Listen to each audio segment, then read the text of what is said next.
সিদ্ধান্ত নিবেন যে হাদিসের বিষয়বস্তুটা কি। দেখুন, সহিহ বুখারী ইসলামিক ফাউন্ডেশন থেকে প্রকাশিত। আচ্ছা, আমি দেখাই যে বই অধ্যায় নম্বর হলো 59, বিষয়বস্তু হলো জবেহ করা, স্বীকার করা। এখন হাদিস নম্বর হলো 5103। এখানে কি বলছে আমরা একটু পড়ি। আব্দুল্লাহ ইবনু উমর রাদিয়াল্লাহু আনহু সাল্লাল্লাহু আলাইহি ওয়াসাল্লাম থেকে বর্ণনা করেন, রাসূলুল্লাহ সাল্লাল্লাহু আলাইহি ওয়াসাল্লাম বালদা নামক স্থানে নিম্ন অঞ্চলে সায়েদ ইবনু আমর ইবনু নুফাইলের সঙ্গে সাক্ষাৎ করেন। ঘটনাটি ছিল রাসূলুল্লাহ সাল্লাল্লাহু আলাইহি ওয়াসাল্লামের উপর ওহী নাজিল হওয়ার আগের। তখন রাসূলুল্লাহ সাল্লাল্লাহু আলাইহি ওয়াসাল্লামের সামনে দস্তরখান বিছানো হলো, তাতে ছিল গোশত। তখন যায়েদ ইবনু আমর তা থেকে খেতে অস্বীকার করলেন। তারপর তিনি বললেন, তোমরা তোমাদের দেবদেবীর নামে যা যাবেহ করো তা থেকে আমি খাই না। আমি কেবল তাই খাই যে আল্লাহর নামে যাবেহ করা হয়েছে। সুতরাং এই হাদিসটা থেকে যেটা বোঝা যাচ্ছে যে তখনও নবীর উপরে ওহী নাজিল হয়নি, উনি ইসলাম প্রচার শুরু করেননি, বা উনি নিজে জানতে পারেননি যে উনি নবী, অথবা আল্লাহ তাকে জানাননি, এরকম একটা অবস্থায় তার সঙ্গে উনি ছিলেন বালদা নামক একটা স্থানে, এবং তার সঙ্গে সায়েদ ইবনু আমর ইবনু নুফাইলের সঙ্গে সাক্ষাৎ হলো, এবং তার সামনে একটা দস্তরখান ছিল, এবং সে দস্তরখানের উপরে কিছু গোস্ত ছিল। তো তখন আমাদের নবী ওই যে নুফাইলকে ওই খাবার অর্থাৎ গোস্ত খাওয়ার জন্য আমন্ত্রণ জানালো। তখন নুফাইল বলল যে তোমরা তোমাদের দেবদেবীর নামে যা জবেহ করো তা থেকে আমি খাই না। অর্থাৎ খুব স্পষ্টভাবে নুফাইল নবীকে বললেন আসলে তখনও তো উনি নবী না, তারপরেও আমরা ধরে নিলে যে হযরত মুহাম্মদকে উনি বললেন যে তোমরা এই যে দেবদেবীর উদ্দেশ্যে যেগুলো নিবেদন করো আমরা ওগুলা খাই না। তার মানে বোঝাই যাচ্ছে যে আমাদের নবীর কাছে বা সামনে যে গোস্ত ছিল সেটা কোনো দেবদেবীকে উৎসর্গ করে জবাই করা হয়েছিল, এবং সেটাই উনি নুফাইলকে উনি করছিলেন। কিন্তু বিস্ময়কর ব্যাপার হচ্ছে বাংলার যারা পাঠক তাদের কাছ থেকে কিন্তু প্রকৃত তথ্যটা গোপন করা হয়েছে। আমি জানি না ইসলামিক ফাউন্ডেশনের মতো একটা নির্ভরযোগ্য ফাউন্ডেশন তারা কেন এভাবে বাংলাকে কেন মানে কিভাবে এভাবে হাদিসকে বিকৃতভাবে কেন অনুবাদ করে পাঠকদেরকে কেন বিভ্রান্ত করার চেষ্টা করছে আমরা জানি না। তো যাই হোক, বিষয়টা আমরা সত্যিকার অর্থে কি বিকৃত করছে এটা বোঝার জন্য আমাকে একটু ইংরেজিতে যাই। এই যে আপনারা যারা আগ্রহী পাঠক আপনারা তখন ইংরেজিতে চলে যাবেন। এই যে hadithbd.com, এখানে আমি দেখাচ্ছি, আপনারা যদি না ওটা যাওয়া যাচ্ছে না, আমি পরে দিয়ে দেবো। তো যাই হোক, আমরা একটু ইংরেজি ইয়েতে যাই, hadithbd hadithbd.com, এখানে গেলে হাদিসগুলো পাবেন। আমরা একটু ইংরেজি অনুবাদে যাই, দেখুন যে বাংলা অনুবাদে কিভাবে বিকৃত করা হয়েছে। আমরা যে ইংরেজিতে গেলাম, এখানে বলছে যে narrated Abdullah, Allah's messenger said that he met Zayd bin Amr Nufail at a place near Baldah, and this had happened before Allah's messenger received the divine inspiration. Good. Allah's messenger presented a dish of meat to Zayd bin Amr, এবং এখানে ব্র্যাকেটে লেখা আছে যে that had been offered to him by the pagans. এখানে দেখুন যে এখানে বলছে যে আমাদের নবী জায়েদ ইবনু আমর মানে নুফাইলকে এক গামলা বা এক বাটি মাংস বা গোস্ত উপহার দিল, অর্থাৎ তাকে নিবেদন করলো বা তাকে দিল খাওয়ার জন্য। বাংলায় কি বলা হয়েছে দেখুন যে কিভাবে, এখানে দেখুন যে বাংলায় কি বলছে, তখন রাসূলুল্লাহ সাল্লাল্লাহু আলাইহি ওয়াসাল্লামের সামনে দস্তরখান বিছানো হলো, তাতে ছিল গোশত। তখন জায়েদ ইবনে আমর তা থেকে খেতে অস্বীকার করলেন। এখানে কিন্তু বলা নেই যে আমাদের নবী ওই যে নুফাইলকে খাবারটা অফার করছেন, এই বক্তব্যটা কিন্তু এখানে বলা নেই। আপনারা খেয়াল করছেন? তার মানে হচ্ছে যে কেউ বাংলা পড়বে এবং এ থেকে যখন কোনো বক্তব্য দিবে তখন কিন্তু খুব সহজেই সে অস্বীকার করবে, না এটা তো আসলে নবীর সামনে ছিল, নবী তো আর কাউকে অফার করেনি, এমনকি নিজে খেয়েছেন বলেও তো দেখা যাচ্ছে না। সুতরাং এখানে নবীর তো কোনো সমস্যা এখানে আমরা তো দেখি না, কিন্তু প্রকৃতপক্ষে কি তাই? ইংরেজিতে কিন্তু আসলে অনুবাদ খুব একটা ভুলভাল করার সুযোগ নেই, কারণ ইংরেজিতে ভুলভাল হলে তখন পুরো কোরআন হাদিসের ইয়েটা গ্রহণযোগ্যতা কিন্তু কমে যাবে।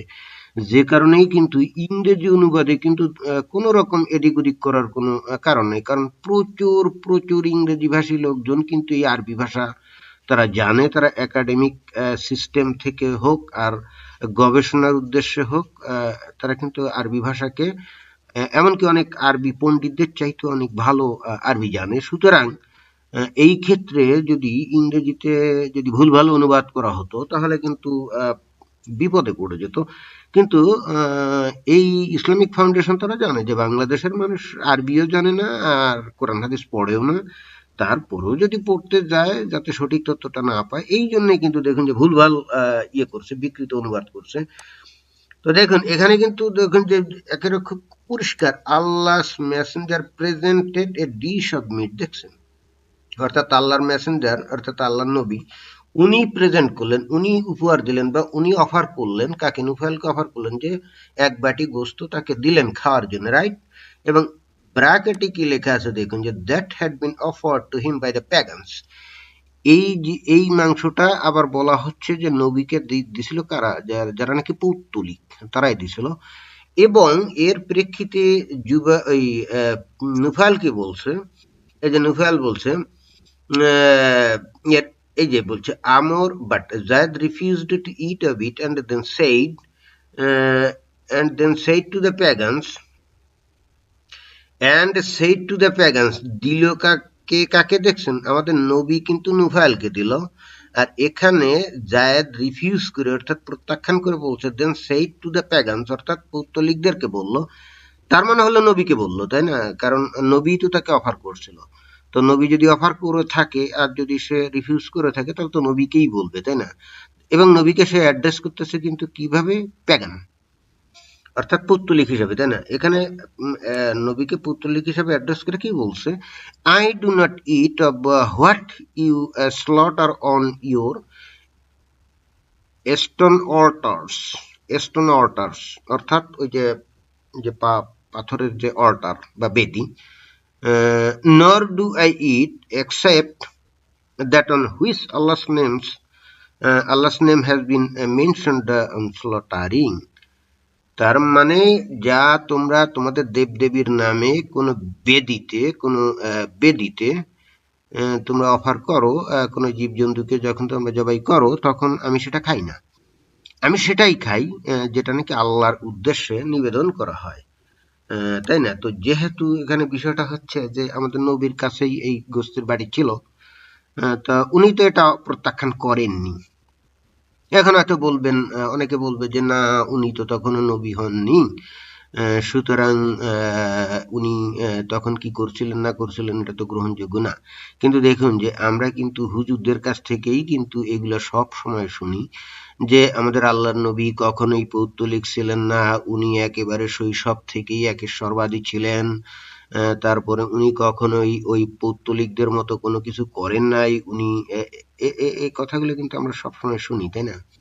কিন্তু আমরা দেখলাম যে নবুয়তের আগ পর্যন্ত উনি পৌত্তলিক প্রথার বিধিবিধানই অনুসরণ করতেন, যেমন এখানে খুবই স্পষ্টভাবে আমরা সেটা দেখতে পাচ্ছি যে উনি দেবদেবীর উদ্দেশ্যে নিবেদিত যে পশু তার গোস্ত উনি নিজে খেতেন এবং উনি অন্যকেও উপহার দিতেন, খাওয়ার জন্য আমন্ত্রণ জানাতেন। এবং একই সঙ্গে আমরা এটাও দেখি যে উনি কিন্তু ওই যে পৌত্তলিকদের মতোই কিন্তু উনি দেবদেবতা ভর্তি কাবা ঘরের চারপাশ তাওয়াফ করতেন, তারপরে কালো পাথরকে চুমু দিতেন, এগুলো কিন্তু উনি করতেন, তাই না? এবং সাফা এবং মারোয়া পাহাড়ের মধ্যেও কিন্তু উনি দৌড়াদৌড়ি করতেন, এবং উনি যে বস্তুতই কালো পাথরকে খুব সম্মান করতেন, এই নিয়ে তো বিখ্যাত গল্পই আছে। যেমন একবার কুরাইশরা, তখন উনি নবুয়ত পাননি। কুরাইশরা ওই যে কাবাঘর ভেঙে নতুন করে তৈরি করার পরে ওই যে কালো পাথরটা যে বাইরে বের করলো, তখন ওই কালো পাথরটা কোন গোত্রের প্রধান এটা সরিয়ে আবার ওই কাবাঘরে রাখবে, এটা নিয়ে যখন গ্যাঞ্জাম হলো, তখন কিন্তু নবী এটার সমাধান দিয়েছিলেন কিভাবে। ওই যে একটা চাদরের উপরে ওই কালো পাথরটা উনি রাখলেন, তারপরে কিন্তু চতুষ্কোণ মানে চারটা গোত্রের প্রধান ব্যক্তি যারা, তাদেরকে দিয়ে কিন্তু এটা সরিয়েছিলেন। তার মানে উনি পাথরের ব্যাপারে তার একটা পবিত্র ধারণা ছিল, যদিও ইসলাম কিন্তু পরিপূর্ণভাবে দাবি করে ইটস এ 100% মনোথেইস্টিক রিলিজিয়ন, অর্থাৎ 100% একেশ্বরবাদী ধর্ম। সেখানে একটা পাথরকে কেন পবিত্র জ্ঞান করা হবে, এটা কিন্তু আমরা বুঝতে পারি না। আমরা কিন্তু একই অভিযোগে, আমরা যারা মুসলমান, আমরা কিন্তু একই অভিযোগে আমরা হিন্দুদেরকে বলি যে তারা পৌত্তলিক, তারা মাটির মূর্তি তৈরি করে সেখানে পূজা টুজা করে। আমরা কিন্তু তাদেরকে বলি তারা পৌত্তলিক, এবং খ্রিস্টানদেরকেও আমরা কিন্তু পৌত্তলিক বলি, কারণ তারা তাদের ওই যে গির্জার মধ্যে ওই যে যিশু, মেরি, তারপরে ক্রস, এইগুলা তৈরি করে রাখে এবং সেখানে যে তারা উপাসনা করে। আমরা কিন্তু ওই জিনিসগুলাকে আমরা কিন্তু পৌত্তলিকতার দোষে দুষ্ট বলে আমরা কিন্তু যুক্তি দেই, কিন্তু আমরা নিজেরাই আবার এই কালো পাথরকে পবিত্র জ্ঞানে আমরা বিশ্বাস করি। এবং একই সঙ্গে সেই বিখ্যাত বিষয়টা তো সবসময় আমাকে বলতেই হয় যে আমরা এই কালো পাথরকে চুমু দিলে অথবা স্পর্শ করলে আমাদের পাপ বিনাশ হয়ে যায়। আল্লাহ নবী সেটা হাদিসে বলছেন এবং উনি নিজেও এই চুমু দিতেন। দেখুন, এই বিষয়টা কিন্তু আবার হযরত ওমর বিশ্বাস করতো না। খেয়াল করুন যে আমাদের নবীর সাথে তার সাহাবীদেরই বিশাল কিন্তু সমস্যা ছিল। সেই হাদিসও আপনারা জানেন যে হযরত ওমর একটা হাদিসে বলছেন না যে আমি হে কালো পাথর, তুমি তো একটা পাথর বই আর কিছুই না, ভালো মন্দ করার কোনো ক্ষমতাই তোমার নাই। আমি যদি আল্লাহর নবীকে না দেখতাম তোমাকে চুমু খেতে, তাহলে আমি চুমু খেতাম না। তাহলে দেখুন যে আল্লাহর নবীর সাথে, মানে যিনি ইসলামের প্রবর্তক, তার সাথে তার সাহাবীদেরই কিন্তু মতানৈক্য ছিল, অর্থাৎ মতের বিশাল অমিল ছিল। এবং তারপরেও কিন্তু আবার মনে করি যে এই সাহাবীরা হলো আমাদের আদর্শ, অথচ এই সাহাবীরা নিজেরাই কিন্তু আমাদের নবীর মানে বিভিন্ন বিষয়ে কিন্তু তার মতান্তর ছিল। এখন এই প্রসঙ্গে এই প্রশ্নটা কিন্তু উঠতেই পারে যে আমাদের নবী বললেন যে কালো পাথরের পাপ মোচনের ক্ষমতা বিদ্যমান, হযরত ওমর বলছে এটা মিথ্যা কথা, অর্থাৎ আমাদের নবী মিথ্যা কথা বলছেন। তো নবীর উপরে প্রকারান্তরে মিথ্যা আরোপ করলো, অথবা অন্য কথায় নবীকে মিথ্যাবাদী হিসেবে হযরত ওমর যদি সাব্যস্ত করে থাকে, আমি জানি অনেক অনেক মুমিন ভাইদের হয়তো চোখ কপালে উঠে গেছে, কিন্তু বিষয়টা কি আসলে তাই দাঁড়ায় না? আমাদের নবী বলছেন যে কালো পাথরের পাপ মোচনের ক্ষমতা আছে, আর হযরত ওমর এসে বলছে যে তার কোনোই ক্ষমতা নেই। তাহলে হযরত ওমর কি প্রকারান্তরে আমাদের নবীকে মিথ্যাবাদী সাব্যস্ত করলো না? তো প্রশ্ন হলো, আমাদের নবীকে মিথ্যাবাদী সাব্যস্ত করার পরে খুবই যৌক্তিক একটা প্রশ্ন কিন্তু চলেই আসে, হযরত ওমর মুসলমান থাকে কি করে? এটাই তো একটা গুরুত্বপূর্ণ প্রশ্ন। পরবর্তীতে যে বলা হয় ওমরের আদর্শ অনুসরণ করতে হবে, তাহলে কি আমরা এখন তাহলে ওমরের আদর্শ অনুসরণ করে কি আমাদের নবীকে মিথ্যাবাদী সাব্যস্ত করব? আপনারা কি মনে করেন? আপনারা বলুন তো। একেবারে চোখ কান খোলা রেখে, একটু মনটাকে উদার করে, একটু নিরপেক্ষ হয়ে, একটু বাস্তবিক হয়ে, একটু যৌক্তিকভাবে চিন্তা করুন তো। আমাদের নবী যে কথাটা বললেন যে পাথরের পাপ মোচনের ক্ষমতা আছে, ওমর বলছে তার কোনোই ক্ষমতা নাই, তাহলে ওমর কি আমাদের নবীকে মিথ্যাবাদী সাব্যস্ত করলো না? অথবা অন্য কথায়, ওমর কি বস্তুত আমাদের নবীকে মিথ্যাবাদী বলল না? তো আমাদের নবীকে মিথ্যাবাদী বলার পরে ওমর কিভাবে মুসলমান থাকে? আবার একই সঙ্গে আমরা এইটাই আবার বিশ্বাস করি, এটাই প্রচার করি, ওমর ছিল সর্বশ্রেষ্ঠ মুসলমান এবং তার আদর্শ আমাদেরকে অনুসরণ করতে হবে। অথচ এই ওমর উনি নিজেই কিন্তু আমাদের নবীকে মিথ্যাবাদী সাব্যস্ত করলেন। দয়া করে একটু একটু আপনার বিবেক, একটু আপনার যুক্তি, একটু আপনার মাথাটা একটু ব্যবহার করুন, ব্রেনটা একটু ব্যবহার করুন। মাথা এতটা ঘিলু আপনার, একেবারে ব্যবহার করবেন না, চোখ কান বন্ধ করে একেবারে মানে মুখ বুজে পড়ে থাকবেন। এখন আমরা তো জানি ইসলামের প্রবর্তক হলেন হযরত মুহাম্মদ সাল্লাল্লাহু আলাইহি ওয়াসাল্লাম, তিনি নবী, এবং তার কথাবার্তা, আদেশ নির্দেশ, উপদেশ সবই হলো ইসলাম।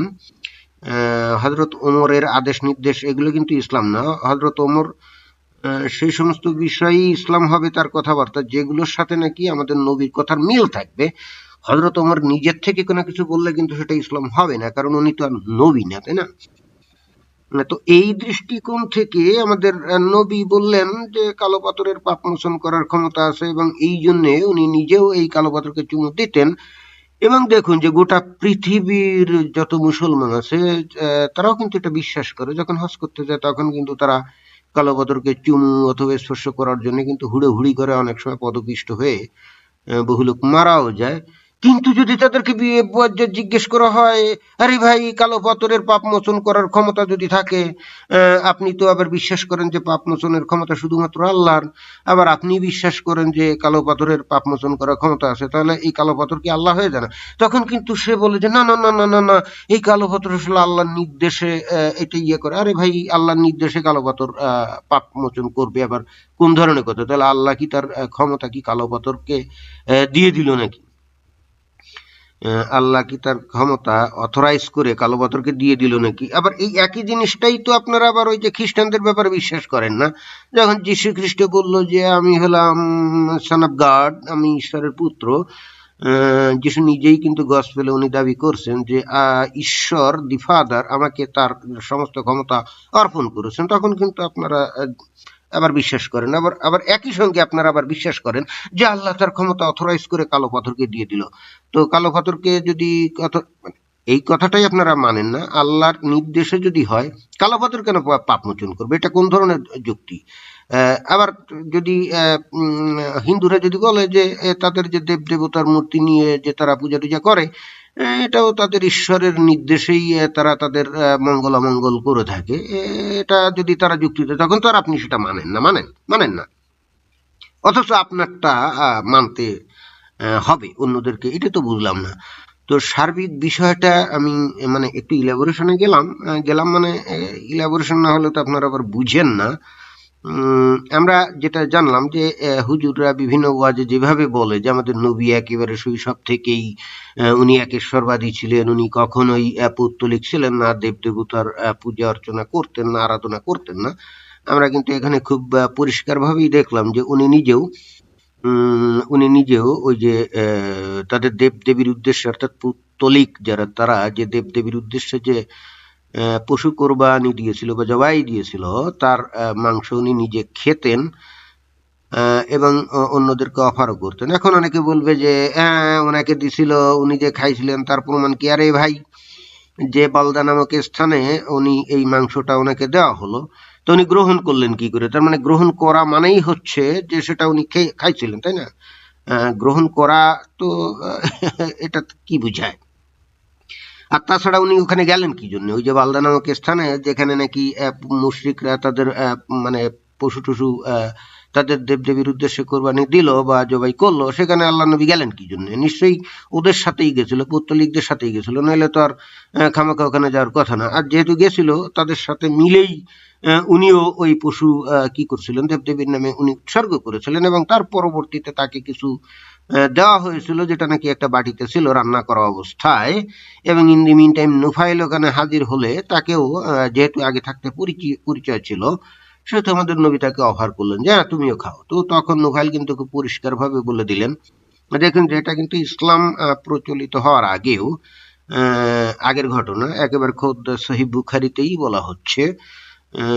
নুফাইল কিন্তু বলছে যে আমি তোমাদের ওই দেবদেবীর উদ্দেশ্যে, নবীকেই বলছে, যেহেতু নবী অফার করছে, অর্থাৎ উদ্দেশ্য করে বলছে কি নবীকে, যে আমি প্যাগানদের, পৌত্তলিকদের কোনো বিষয়, তাদের কোনো পশু তাদের দেবদেবীর উদ্দেশ্যে জবাই দিলে আমি সেটা খাই না।